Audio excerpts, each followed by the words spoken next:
Saudara-saudari terkasih, apakah saudara sudah memulai hari ini dengan penuh sukacita dan punya niat untuk berbuat baik meskipun kecil?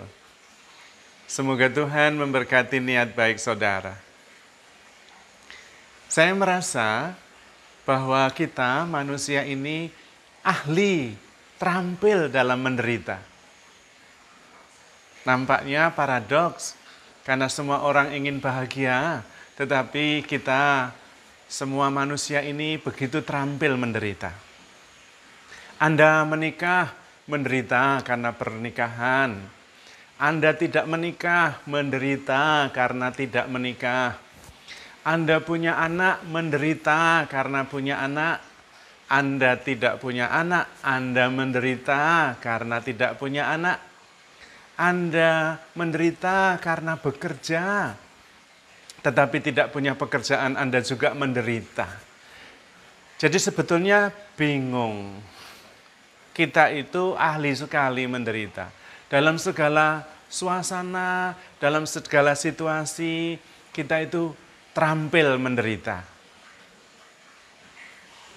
Menarik sekali memperhatikan ulah manusia ini.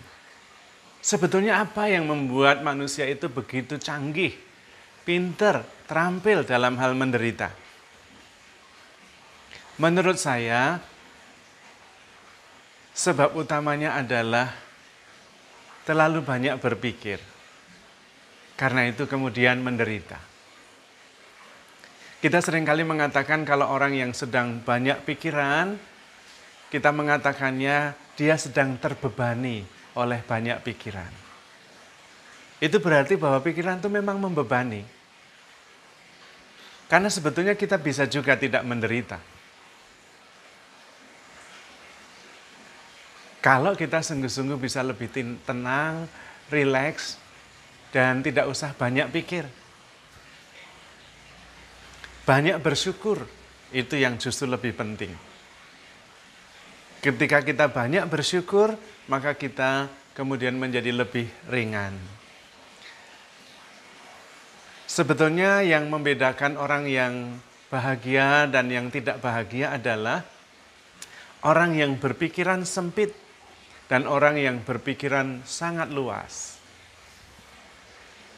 Ketika kita berpikiran sangat luas, kita bisa melihat dari berbagai macam sudut dan kita bisa menerima apa saja, baik maupun buruk, senang ataupun susah. Bahkan kita bisa bersyukur dalam keadaan apa saja. Dan itu berarti bahwa mempunyai pemikiran yang luas itu sangat penting.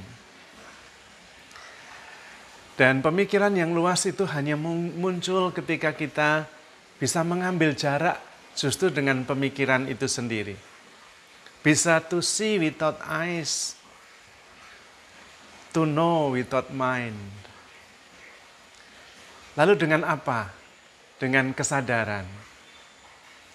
Ketika kita sadar, kita menguasai persoalan.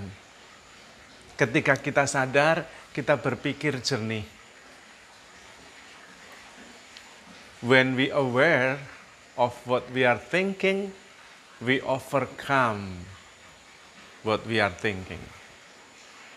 Ketika kita sadar akan apa yang kita pikirkan, kita mentransendensi pemikiran itu. Ketika kita sadar akan persoalan-persoalan kita, maka kita mengatasi persoalan-persoalan itu. Persoalan tidak melekat pada kita. Karena kita mengambil jarak dan sadar atas persoalan-persoalan itu.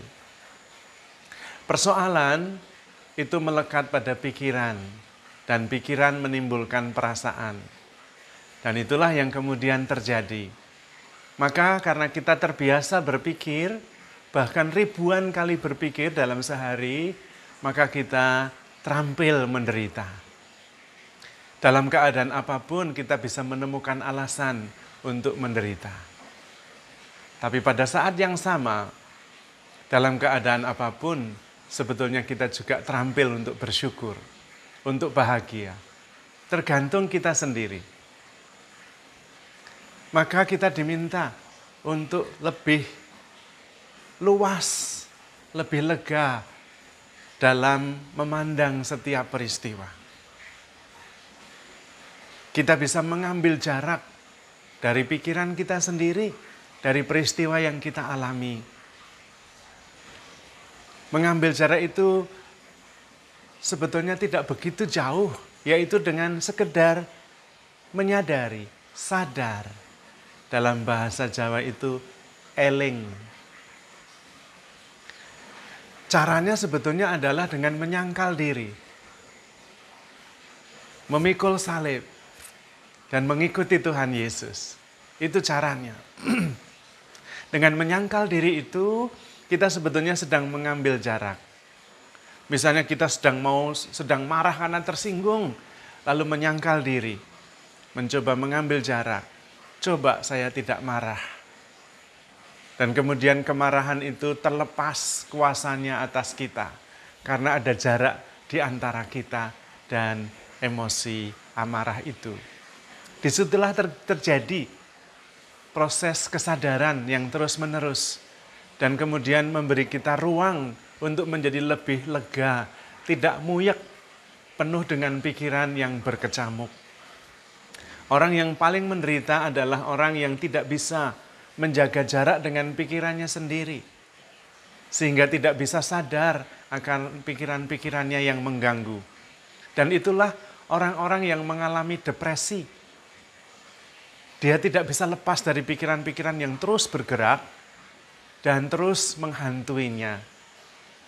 Makin mau lari, makin dikejar.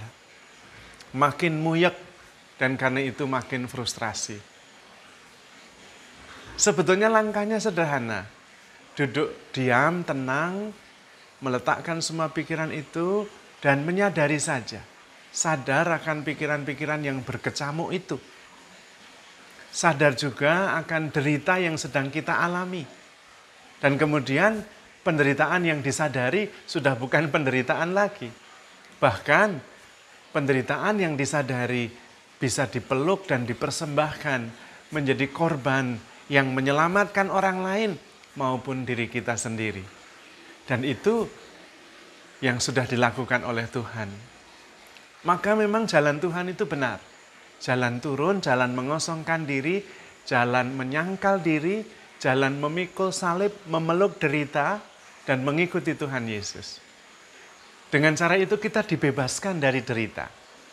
Karena derita pun bisa menjadi persembahan cinta.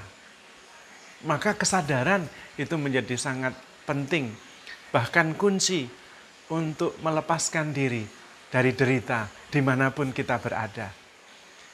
Kita tidak hanya terampil menderita dalam segala situasi, tetapi kita terampil berkorban, terampil bersyukur dalam segala situasi juga. Karena di dalam diri kita ada roh Tuhan yang mengajar kita segala kebenaran. Dan memang Tuhan menyertai kita dalam segala situasi juga. Menyertai dengan kuasa dan cintanya. Maka handle yourself with care. Supaya kita tidak hanya ahli menderita, tetapi juga ahli bersyukur. Karena kita sudah lebih dulu dicintai oleh Tuhan. Handle yourself with care because you are loved. Tuhan memberkati.